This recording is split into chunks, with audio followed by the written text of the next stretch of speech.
ये जामवंत जी की पूर्व से इच्छा थी भगवान हमारे कभी दामाद बन जाए। एक बड़ी सुंदर कथा में कभी कभी सुनाता हूं कथाओं में कि प्रभु श्री राम जब लौट करके आए रावण को मार के, तो जनक जी महाराज ने एक पत्र लिखा और पत्र लिख करके राम जी से कहा कि हे जामाता जी, हे दामाद जी, 14 वर्ष बाद आप वन से आए हो।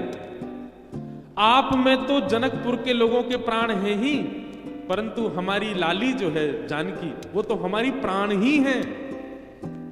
समस्त जनकपुर वासी आप दोनों युगलों को कुछ दिन के लिए जनकपुर बुला रहे हैं कि आप कुछ दिन आराम करने आओ। 14 वर्ष वन में रह के आए हो और आप अकेले नहीं आवे, अपने तीनों भैयाओं को, तीनों लालियों को और अपनी समस्त सेना हनुमान जामवंत सहित सबको लेकर के आप जनकपुर आइए कुछ दिन आराम करने। हमको कुछ दिन सेवा करने दो, आपकी मेहमान नवाजी करेंगे आपकी। कुछ दिन के भ्रमण के लिए आप लोग जनकपुर आ जाओ। भगवान सभा में बैठे थे और सभा में बैठे बैठे जैसे ही जनक जी का पत्र आया तो भगवान ने हनुमान जी से कहा, पत्र पढ़ के सुनाओ, क्या बोल रहे हैं हमारे ससुर जी। हनुमान जी ने पूरा पत्र पढ़ा। बोले, भगवान, हे प्रभु श्री राम, आपको, पूरी सेना को, हमारी मैया को, तीनों भैयाओं को, तीनों भाभियों को, सबको जनक जी बुला रहे हैं जनकपुर कुछ दिन आराम के लिए। सबरे बंदर उछलने लगे। बोले, जय हो भैया, भयो, अब आनंद आएगा, जनकपुर में जाएंगे, हम सब अपने हाथ पांव दबाएंगे। बहुत युद्ध करके आए रावणों से, रावण की सेना से, और बढ़िया मालपुआ खावे को मिलेगा। राम जी की बारात में तो हम नहीं जा पाए थे, पर बारात की चर्चा हमने सुनी थी। वहां तो भैया बड़े पकवान बने थे, हम सब जाएंगे। ब्राह्मण सारे वानर इतने ज्यादा उत्सुक हो गए, हम सब जाएंगे। वानरों की उत्सुकता देख करके राम जी बोले, शांत हो जाओ भैया।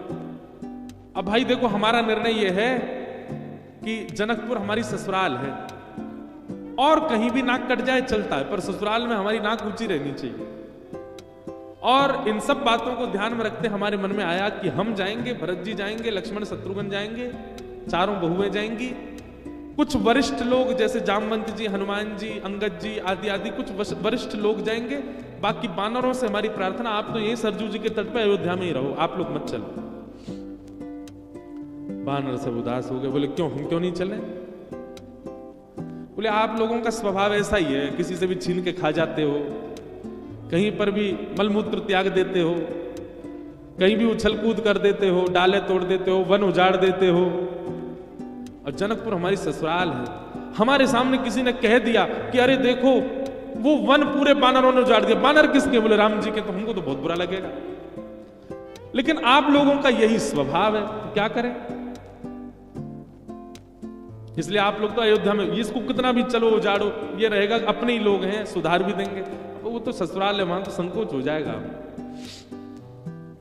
बानर सब नीचे मुंह करके बैठ गए। राम जी तो अपनी घोषणा करके चले गए।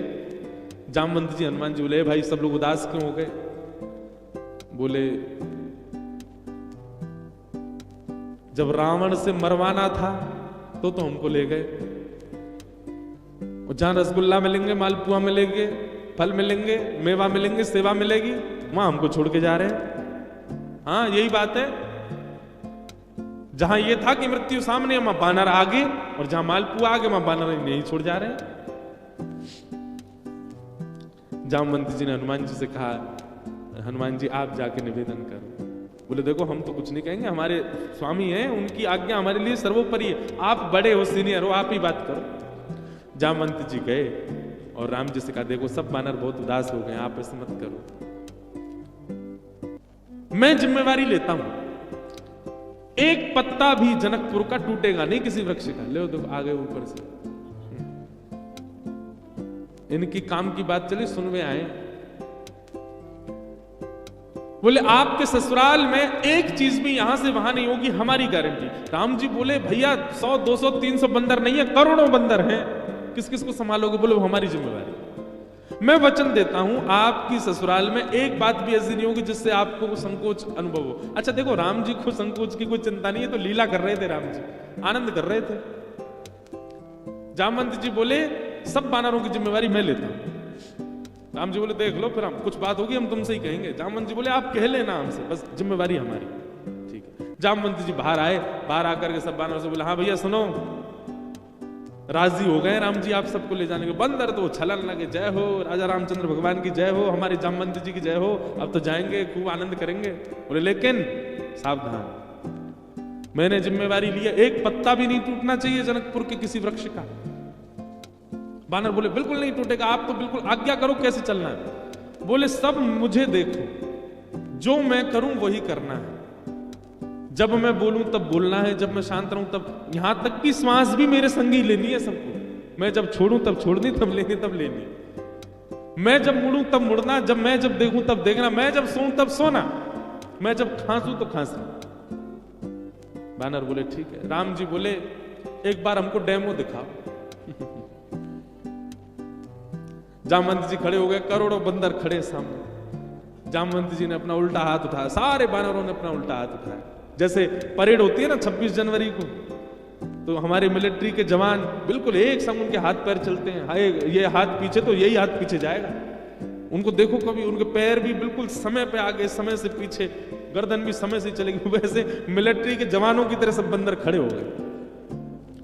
जामवंत जी हंसे तो सबरे बंदर हंसे। जामवंत जी खांसे तो जिनको खांसी नहीं आ रही वो जबरदस्ती खांसे। खांसना ये जामवंत जी खांस रहे। राम जी बोले चलो ठीक है, अब चलते हैं जनकपुर। आहा, जनकपुर की ओर जा रहे हैं। 14 वर्ष बाद वन से लौटने के बाद, राज्याभिषेक के बाद राजा रामचंद्र भगवान पूरे नगर में उत्सव मनते जा रहे। जहां जहां से निकलते हैं वहीं पुष्प वर्षा हो रही है। विशाल सेना राम जी की चल रही है। पर इस पूरी यात्रा का सबसे श्रेष्ठ केंद्र बिंदु, आकर्षण बिंदु था बानरों की परेड। बिल्कुल ऐसे चल रहे हैं सीधे।